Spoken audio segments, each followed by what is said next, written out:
할렐루야. 오늘 수요 예배에, 수요 기도회에 나오신 우리 성도님들을 환영하고 축복합니다. 오늘도 주님께서 우리에게 말씀해 주실 줄 믿습니다. 오늘 말씀의 제목은 질서 있게 행함입니다. 어렸을 적에 어머니에게 항상 꾸중을 들을 때마다 등장하는 단어가 있었습니다. 너 문혁, 예수 믿는 사람, 어머니가 열심히 예수를 믿으셨는데 예수 믿는 사람이 그렇게 규모 없이 행동하면 어떡하니? 질서가 없어, 질서. 그 당시에는요, 규모 없이 행한다라는 말이 무엇인지 잘 몰랐습니다. 오늘 우리가 읽은 데살로니가 3장에 옛날 성경에는 규모 없다라는 말이 수차례 등장을 합니다. 그리고 오늘 여러분들이 가진 성경에서는 단어가 바뀌어서 게으르게 행하다라고 적혀 있습니다. 지금 돌아보면 내가 게을렀나? 라는 생각을 합니다.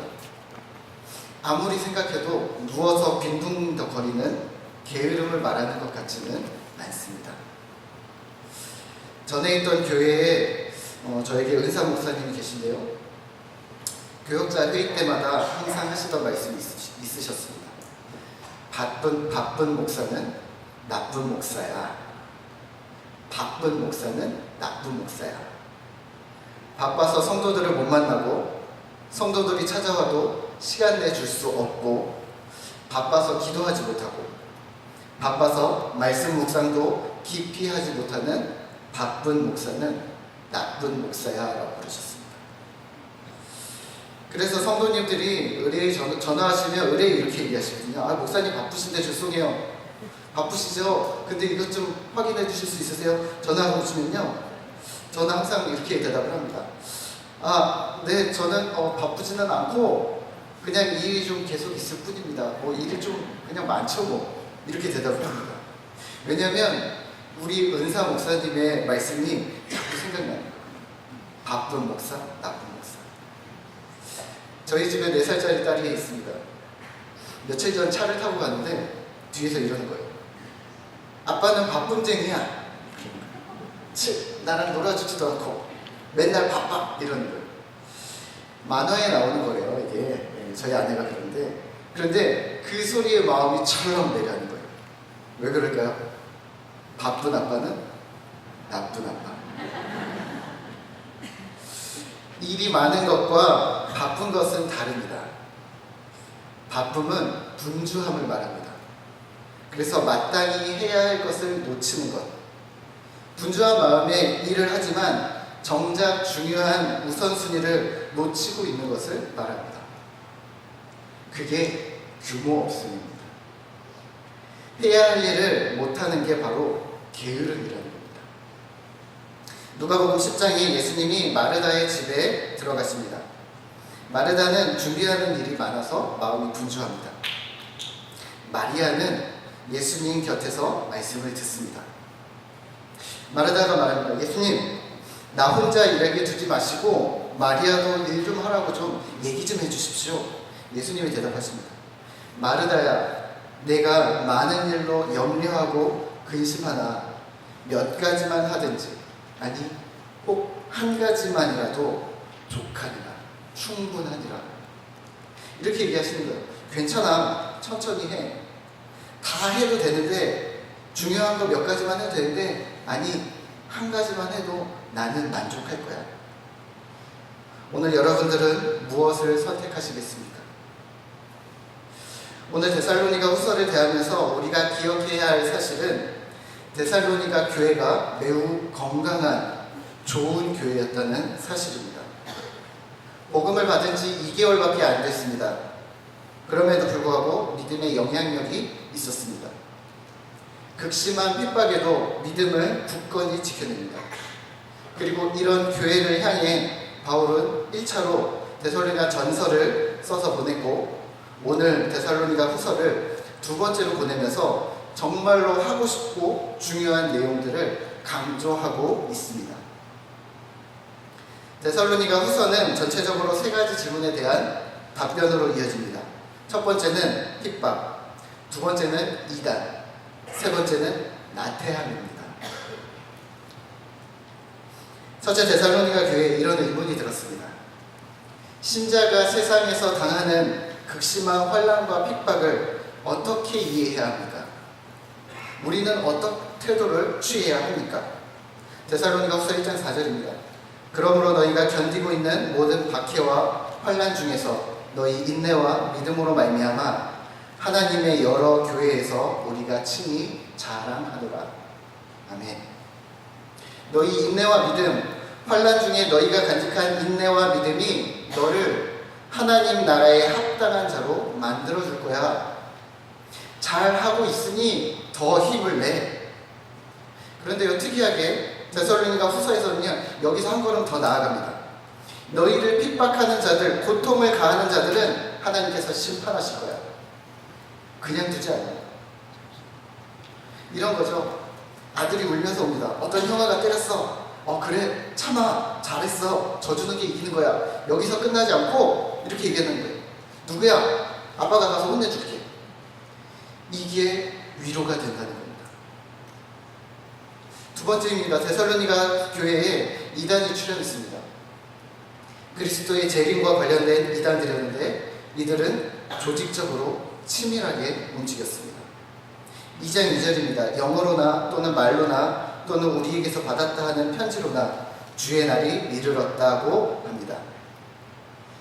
실제로 이 이단들은 신비한 은사를 행했고 아주 뛰어난 말기술로 설교를 했고 또 심지어는 사도들에게 받은 편지, 사도들의 사인이 들어있다 하며 문서를 위조하는 등 내가 진짜 나를 따르라 이렇게 미혹하는 자들이었습니다. 이들을 향해 그리고 데살로니가 성도들을 향해 바울은 말합니다. 2장 2절 하반절입니다.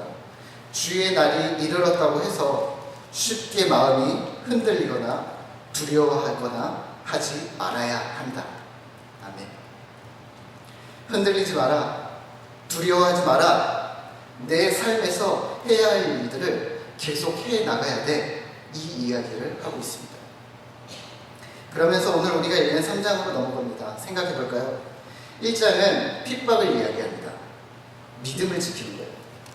2장은 이단을 말합니다. 믿음을 지키는 걸 또 얘기합니다. 그런데 3장은 나태함, 게으름에 대해서 얘기합니다. 뭔가 태도를 얘기하는 것 같습니다. 왜 3장이 나오는지 다시 한번 정리해 볼까요? 극심한 박해가 교회 밖에서 가해집니다. 교회 밖만 나가도 엄청난 로마는 군사적으로 압력을 가합니다.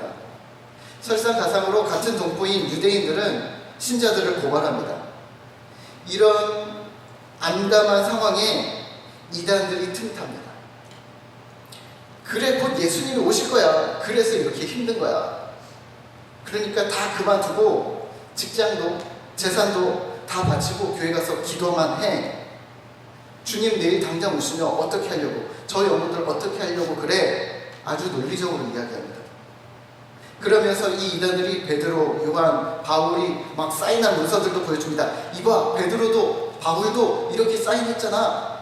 우리가 맞아. 우리 말을 믿어줘. 그래서 시한부 종말론자들처럼 삶을 포기하는 사람들이 생기기 시작합니다. 오늘날 우리 주변에도 이런 종말론 이단들이 기승을 부리고 거기에 빠지는 사람들이 아직도 있습니다. 이들은 하나님이 주신 삶, 주어진 현실에서, 다시 말하면 제주 1도 2도동에서 건입동에서 도련동에서 빛과 소금이 되는 길을 포기한 겁니다. 저기 다른 나라 가서 복음 전하는 게 더 중요하다고 생각합니다. 아니요, 둘 다 중요합니다. 하지만 경중을 따지자면 여기서 더 잘 하셔야 합니다. 오늘 데살로니가 3장에서는 이런 성도들에게 바울이 말합니다. 6절입니다. 3장 6절 우리 함께 같이 읽을까요? 형제들아, 우리 주 예수 그리스도의 이름으로 너희를 명하노니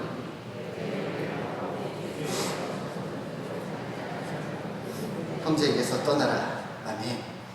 핍박으로 인해 지쳐 포기하려는 자들, 또 종말, 세상 끝에 대한 두려움, 혼란으로 미혹에 빠지는 성도들을 향해서 오늘 성경에서는 게으른 자들이라고 말합니다. 목사님 그게 게으른 것입니까? 네, 신앙생활에 있어서 게을렀다는 겁니다. 하나님을 더 깊이 알아가려 하지 않았고 말씀에 더욱 굳건히 서려 하지 않았고 환경에 흔들려서 하나님과 동행하기를 게을리 했다는 것입니다. 이 정도면 충분하지, 이 정도면 정말 많이 한 거지, 다른 사람들에 비해서 이러한 안일함이, 적당주의가 믿음으로 살아가는 삶을 만들어내지 못했다는 것입니다. 데살로니가 3장에서 바울은 신자에게 주어진 삶, 현실 생활에 대해서 강조합니다. 세상 끝, 종말에 대한 두려움이나 생명을 위협하는 핍박이 우리 삶에 대한, 우리 믿음에 대한 나태함과 게으름으로 이어질 수 없다는 것입니다. 아니 목사님, 내일 예수님 오시면 정말 다 모두 끝이지 않습니까? 그날이 도적같이 올 것인데 지금 이러고 있으면 안 됩니다. 아니요. 그렇다고 해도 오늘 하루 나의 삶에 대한 나태함, 게으름이 허용될 수 없습니다. 그 무엇도 핑계할 수 없다는 말입니다. 제가 큐티를 하면서 말씀 묵상을 하는데요, 매일 하는 게 힘든 거예요. 성경을 매일 읽고 뭔가를 남기는 게 이게 힘든 거예요. 급한 일이 생기기도 하고, 성서 아카데미나 이제 경로대학 같은 사역이 오전에 있으면 마음이 분주해서 집중을 못하는 거예요. 그래서 한두 번 쉬는 걸 하나님도 이해해 주실 거야 이렇게 생각하면서 한두 번 걸리기도 합니다. 하지만 그게 지속적인 핑계거리가 되어서는 안 된다는 말입니다. 이러는 거죠. 하나님, 화요일은 경로대학에 있어서 저 큐티 쉬어야 됩니다. 하나님, 목요일은 성서 아카데미 준비해야 돼서 다른 말씀 묵상하지 않습니까? 그러니까 큐티 쉬어도 되죠. 이러면 안 된다는 겁니다. 신자는 어떤 상황에서도 정신을 차리고 있어야 합니다. 미혹에 빠져서도 안 되고, 낙심하고 넘어져서 헤어나오지 못해도 안 되고, 정신 바짝 차리고 부지런히 경성함으로 오늘 하루를 살아가야 하는 사명이 우리에게 있는 것입니다. 사도 바울은 신자들을 향하여 정확하게 받은 전통대로 행하라고 합니다. 2장 15절입니다. 우리 함께 같이 읽어볼까요? 그러므로 형제들아, 굳건하게 서서 말로나 우리의 편지로 가르침을 받은 전통을 지키라. 아멘. 신약성경에서 전통은 좋지 않은 것으로 언급하고 있습니다. 예수님도 조심하라고 하십니다. 사람의 전통을 지키느라 하나님의 말씀을 무시할 것이냐? 그럴 수 없느니라. 부정적인 의미로 사용되는 전통은 인간의 전통입니다. 인간이 만들어낸 전통입니다. 장로들의 유전입니다. 인간이 스스로 만들어낸 법칙들, 다시 말하면 성경과는 상관없는 자부심들을 말합니다. 제가 작년 봄에 처음 왔는데요, 어떤 집사님이 저를 조용히 부르시더라고요. 특별한 말씀 없으셨는데 기억에 남는 거 이거 하나입니다. 목사님, 제가 이 교회를 45년을 다녔습니다. 끝이었어요. 그 내용 계속 그 얘기만 하셨습니다. 45년 지났는데 목사님 열심히 하셔야 됩니다. 제가 45년 계속 이 얘기만 하셨습니다. 왜 이 얘기를 하시고? 반면 오늘 말하는 전통은, 오늘 2장 15절에서 말하는 전통은요, 예수 그리스도로부터, 사도들로부터 가르침을 받은 전통입니다. 성경의 가르침, 복음의 가르침대로 행하라는 말입니다. 오늘 우리 교회는요, 제주 영남교회는 역사와 전통을 자랑하는 교회입니다. 몇 년 후면 70주년 되시죠. 오랜 역사가 있다는 말은 하나님의 은혜가 그렇게 크게 우리에게 임했다라는 말뿐만 아니라 그 이면에는 수많은 법칙들이 교회 안에 있다는 말입니다.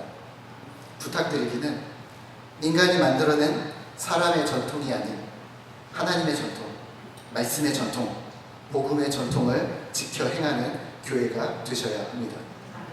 생명 살리는 교회, 영혼 구원하는 교회, 사랑을 베풀고 나누는 교회가 되어야 합니다. 그렇다면 복음의 전통이란 무엇일까요? 7절과 8절에서 사도 바울은 이렇게 얘기합니다. 우리는 무질서하게 행하지 않았다. 8절입니다. 음식을 값없이 먹지도 않았고 수고하고 주야로 애써 일하였다. 무엇을 말하는 걸까요? 9절입니다. 함께 읽겠습니다. 우리에게 권리가 없는 것이 아니요 오직 스스로 너희에게 본을 보여 우리를 본받게 하려 함이니라. 아멘. 바울이 말합니다. 너희가 원하는 인간의 전통대로 우리가 했다면 우리에게도 권리가 있다. 구약 시대로부터 내려온 전통들, 레위인, 제사장, 더 나아가서 사도들, 사역자들이 백성들로부터 사례비를 받아 생활할 권리. 그럼에도 불구하고 우리는 그렇게 하지 않았다. 실제로 바울은 천막 만드는 일을 합니다. 음식을 값없이 먹지 않았고 수고하고 애써 주야로 일하면서 폐를 끼치지 않으려고 노력했습니다. 왜 그랬을까요? 왜 고생을 사서 했을까요? 모범을 보여주기 위해서입니다. 사도들은, 교회의 리더들은 모범이 되기 위해서 당연한 권리를 요구하지 않았습니다. 더 나아가 믿지 않는 사람들 복음 전파를 위해 스스로 수고하기를 마다하지 않았습니다. 그런데 오늘날 우리는요, 믿음이 연약한 자들에게 본이 되기 위해서는 수고는 배제하고 기도만 많이 하면 된다고 생각합니다. 성경 많이 읽고 사람들만 교회로 많이 데려오면 된다고 생각합니다. 혹은 교회에서 하는 모든 행사, 예배를 포함한 모든 일정에 참석하면 저 사람은 모범적인 신앙인이야 라고 생각합니다. 또 그렇게 하기만 하면, 열심히 참석만 하면 믿음이 자란다고 생각합니다. 과연 그럴까요? 아니요. 여기가 함정입니다. 공예배에 참석하고 교회의 행사에 참석하는 것이 신앙생활일까요? 아니면 세상에 나가서 오늘 하루 말씀대로 겸손히 성실하게 일하며 속이지 않고 정직하게 사랑으로 사는 게 신앙생활일까요? 어느 게 신앙생활일까요? 둘 다죠. 네, 둘 다입니다. 하지만 분명한 것은 믿음의 성장은 말씀에 기초한다는 것입니다. 그리고 믿음의 본은 말씀에 기초한 삶, 행동, 말로 드러난다는 것입니다. 다시 말하면 교회 안에서 기도, 말씀, 예배를 통해 믿음이 성장해야 되고 교회 밖에 나가 말씀으로 살아내야 믿음의 모범이 본이 될 수 있다는 겁니다. 교회 안에서만 있어서는 본이 될 수 없다는 말입니다.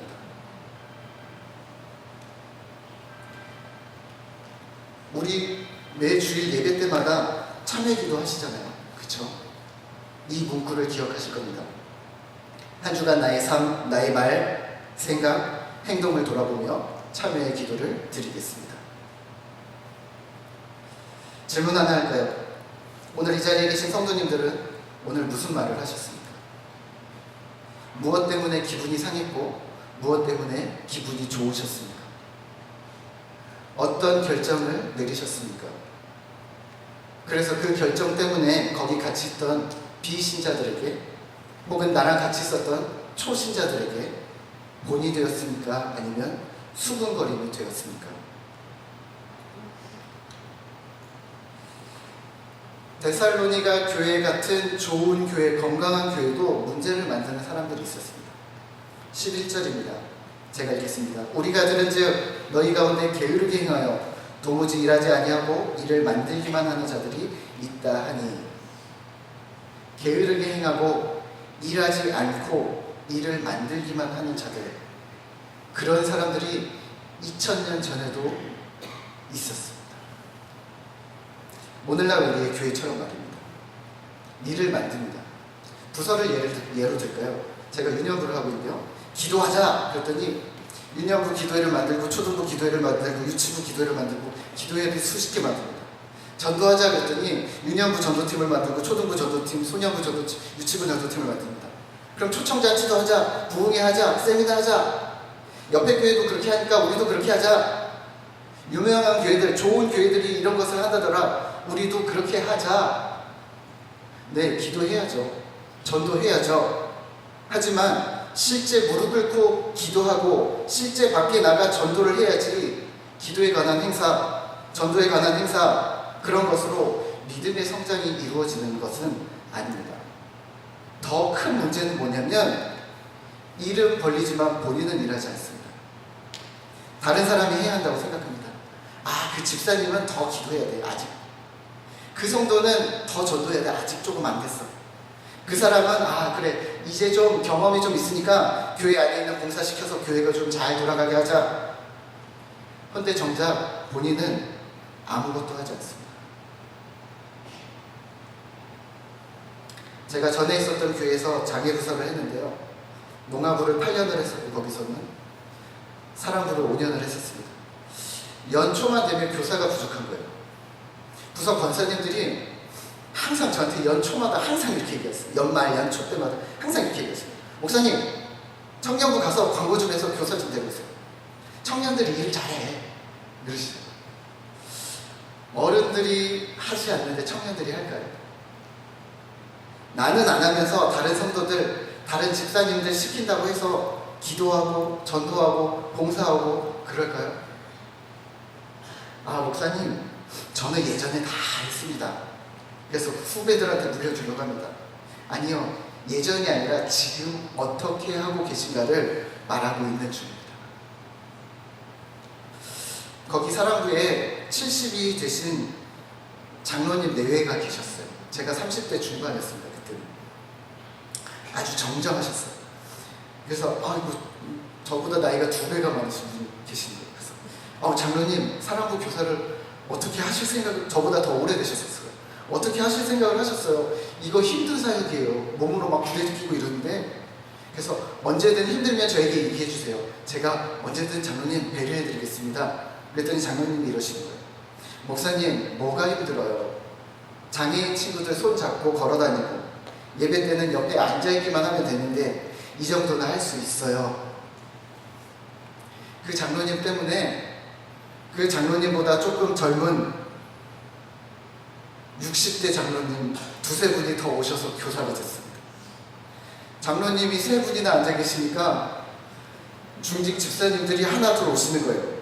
저는 부담이 돼서 죽겠는데 장로님들이 이것도 하시는데 저희가 어떻게 가만히 있어요? 그러면서 그렇게 오시니까 또 젊은 집사님들이 후배라고 또 오시고 또 청년들은 그 젊은 집사님들 따라서 자리를 잡기 시작했습니다. 제가 한 일은요, 집사님 남편분 어디 가셨어요? 애들 보고 계세요. 같이 오세요. 애들도 데려오세요. 아내는 어디 계세요? 집에서 다 데려오세요. 애들 데려오세요. 제가 볼게요. 우리 부서에서 제가 제일 한가해요. 저는 설교하고 끝이거든요. 그러니까 다 데려오세요. 혹여 진짜로 이 말을 믿고서 애들을 데려오신 분들은 애들이 중고등학생이면 보조교사를 맡습니다. 초등학생들이 오면 이 친구들이 저한테 합니다. 이미 청년 선생님들이 애들을 보고 있습니다. 믿음의 성장은, 믿음의 훈련은 누군가에게 훈련을 시키는 것이 아니라 훈련을 함께 하는 것입니다. 믿음이 흘러가도록 나를 보여주는 것입니다. 나를 보고 있는 신앙의 동료들, 교회 후배들, 우리 아이들이 어느새 나와 함께 믿음의 모범으로 만들어져 갈 것입니다. 아멘. 만약에 지금 내 믿음을 교우들에게, 가족들에게, 더 나아가 세상에 보여줄 수 없으면 내 뒤에는 믿음의 흐름이 없다고 생각하시면 됩니다. 에이 목사님 저만 그렇지 않아요? 다 똑같아요. 다들 그래요. 아니요, 다들 잘하고 있는데 나만 그 교회의 문제일 수도 있습니다. 두렵지 않으세요? 오늘 본문 10절과 12절에서는 사도 바울이 아주 강력하게 말합니다. 일하기 싫으면 먹지도 말라. 12절입니다. 조용히 일하고 자기 양식을 먹으라. 자신이 문제라는 생각을 안 하는 사람들에게 조용히 하고 내 할 일이나 하라고 말합니다. 스스로 자신을 돌아보지 않는 자들에게 교회의 주도권을 주지 말라고 합니다. 환난과 핍박이라는 환경과 상황에 내몰린 자들, 말세라는 앞날에 대한 불안감과 두려움에 빠진 자들에게, 그래서 미혹에 빠진 자들에게, 그래서 아무것도 하지 않으려는 자들에게 교회의 주도권, 리더의 자리를 주지 말아야 한다고 말합니다. 왜냐하면 그 사람들의 특수한 상황이 표본이 될 수 있기 때문입니다. 잠시간 우리끼리 허용되었던 특수한 상황, 저 집사님 지금 힘드니까 내일 새벽기도 쉬라고 하자. 괜찮아. 그 정도 하나님도 이해하실 거야. 말씀 묵상하는 거, 저분 지금 조금 상황이 힘드니까 상황이 회복될 때까지만 좀 간략하게 좀 약식으로 성경 읽으라고 하자. 쭉 읽지 말고 좀 그렇게 하자. 말씀대로 사는 거 쉬운 일 아니니까 그래 조금만 더 기다려주자, 믿음이 성장할 때까지. 이렇게 했던 특별 케이스들이 교회 안에 마치 신앙의 기준처럼 작용될 우려가 있다는 말입니다. 저는 어릴 때부터 NLB라는 말을 많이 들었습니다. 지금 이제 늙어가고 있는데요. 아직 멀었지만 장로님들이 유치원 때부터 7살, 8살 때부터 양반다리 하고 다리 꼬고 뒷짐지고 다니고, 그래서 어른들이 7살, 8살짜리가 이렇게 뒷짐지고 다닌다고 해서 우습다고 그렇게 자주 부르셨습니다.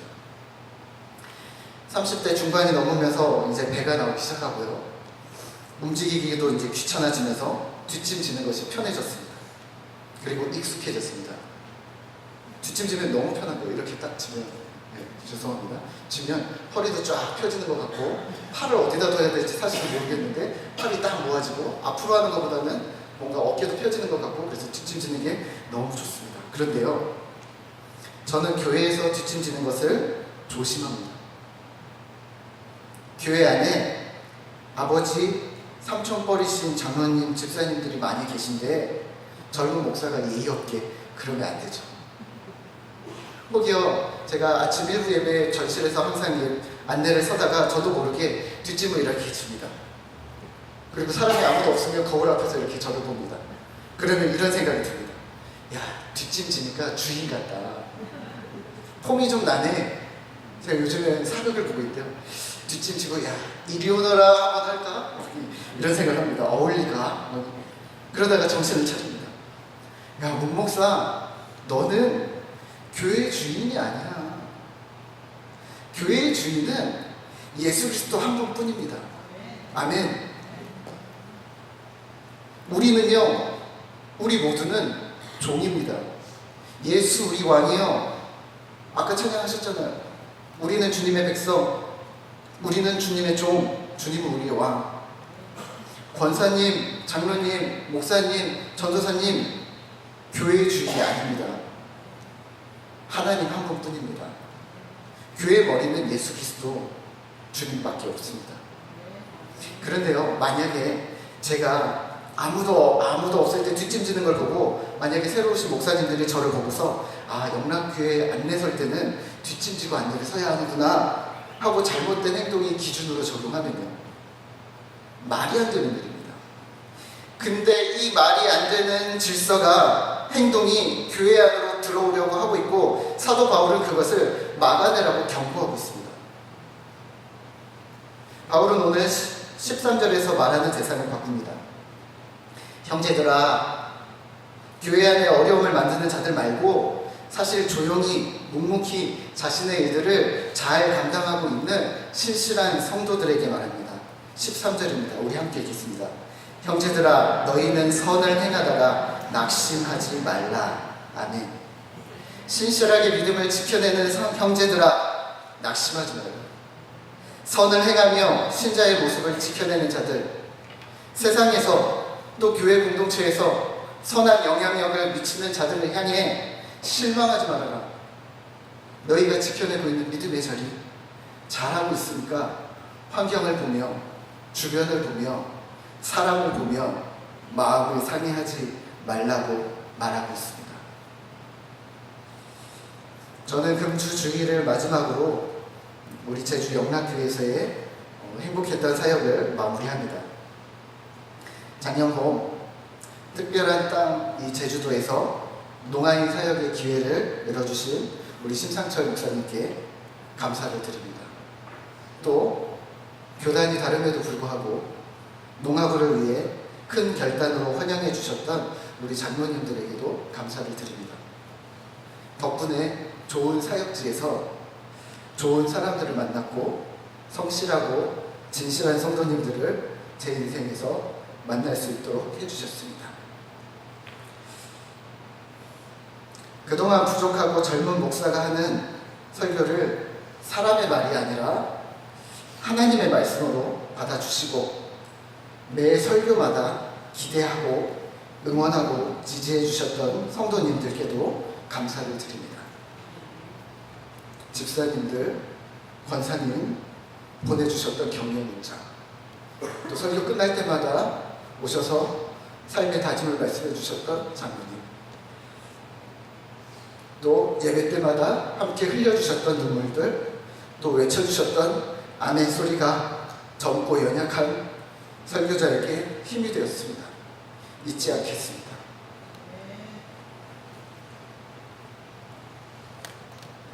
성서 아카데미 성경 공부를 통해서 그동안 가지고 있었던 믿음을 가감없이 나눠주시고 또 기꺼이 말씀으로 돌아오기로 작정하셨던 우리 반 성도님들에게도 또 특별히 헌신해 주셨던 반장들한테도 감사를 드립니다. 또 경로대학 교사들에게는 감사한 마음 가지고 있으면서 또 경로대 학생들로 계신 우리 성도님들에게는, 그러니까 어르신들에게는 제대로 경로대학에서 인사드리지 못한 죄송한 마음을 같이 합니다. 또 저에게 제주도 사투리 특훈을 시켜주셨던 교도소 사역팀 어머니 같은 권사님들께도 감사를 드리고, 또 잘하지도 못하는 찬양을 인도자라고 믿고 함께해 주셨던 금요 신찬팀에게도 감사를 드립니다. 또 보이지 않는 곳에서 교회를 위해서 성실하게 기도해 주셨던 중보기도팀 사역자들과 우리 팀장님에게도 감사를 드립니다. 무엇보다도 윤영부와 농아부 부장이셨던 우리 송창길 장로님과 김일생 집사님, 양시영 권사님, 양기봉 집사님 신뢰해 주시고 믿어주셔서, 그리고 따라와 주셔서 귀한 사역들을 제가 잘 감당할 수 있었습니다. 윤영부 아이들과 선생님들, 또 우리 농아부 성도님들께는 너무 짧은 시간만 함께하게 돼서 죄송하다는 말씀밖에는 드릴 말씀이 없습니다. 또 함께 손발을 맞춰가며 사역을 감당해온 우리 교역자들에게도 감사를 드리고, 또 물심양면으로 수많은 일들을 담당해 주신 사무처장님과 사무처 간사님들, 집사님들께도 감사의 말씀을 드립니다. 제주 영락교회에서의 마지막 설교지만 평소와 같은 말씀밖에는 드릴 말씀이 없는 듯합니다. 형제들아, 선을 행하다가 낙심하지 말라. 그리고 욕심을 내면 16절을 더 덧붙이겠습니다. 제가 읽겠습니다. 평강의 주께서 친히 때마다 일마다 너희에게 평강을 주시고 주께서 너희 모든 사람과 함께 하시기를 원하노라. 아멘. 평강의 주님께서 일마다 때마다 상황마다 환경마다 주님께서 함께 하시기를 기도하시겠습니다. 주님께서 함께 하심으로 믿음의 전통을 세우는 우리 제주 영락교회, 신앙의 질서를 바르게 세우고 그것을 지켜 행하는 제주 영락교회 되기를, 그리고 그런 성도 되시기를 기도하겠습니다. 또 생각날 때마다 저를 위해서 기도해 주시고, 또 새로운 사역지에서도 하는 주의 일들을 잘 감당할 수 있도록 기도해 주시면 감사하겠습니다. 우리 함께 말씀을 생각하며 같이 기도하실 텐데요. 하나님, 우리가 선을 행하다가 낙심하지 않게 주님 도와주시옵소서. 환경과 상황에 또 사람 때문에 우리의 마음이 무너지는 일들이 많습니다. 그럼에도 불구하고 하나님을 바라보며 다시 일어설 수 있도록 주님 도와주시옵소서. 하나님, 우리가 믿음의 전통들을 세워나가기 원합니다. 우리 제주 영락교회에 좋은 전통들을 남기고 복음의 전통들을 남기고 하나님 말씀의 전통들로 무장되어서 이 땅 가운데 빛과 소금의 역할을 감당하는 우리 귀한 교회가 되어지도록 주님 도와주시옵소서. 그런 성도들 바로 우리가 되도록 주님 도와주시옵소서. 우리 함께 같이 말씀을 생각하며 기도하겠습니다. 주님 감사합니다. 하나님, 오늘도 우리가 주님의 은혜를 기억합니다. 하나님, 자꾸만 환경을 보며 사람을 보며 또 상황을 보며 흔들리는 우리의 마음을 주님 붙잡아 주시옵소서. 하나님, 흔들리지 아니하며 주님을 바라보며 주님 앞에 굳건히 서서 하나님 주시는 힘과 능력으로 믿음의 전통을 우리의 교회에서, 우리의 가정에서, 우리의 마음에서 바르게 잘 세워나아갈 수 있도록 주님 도와주시옵고, 그 전통이 하나님 우리의 삶으로 드러나고 믿음의 모본이 되어지고 표본이 되어져서 세상 가운데 신실한 믿음의 후배들에게 아버지 하나님 본이 되어지고 함께 아버지 이 땅 가운데 주의 사명을 감당하는 주의 백성들 되어지도록 주님 도와주시옵소서. 주께서 함께 하심을 믿사오니 예수님의 이름으로 기도합니다.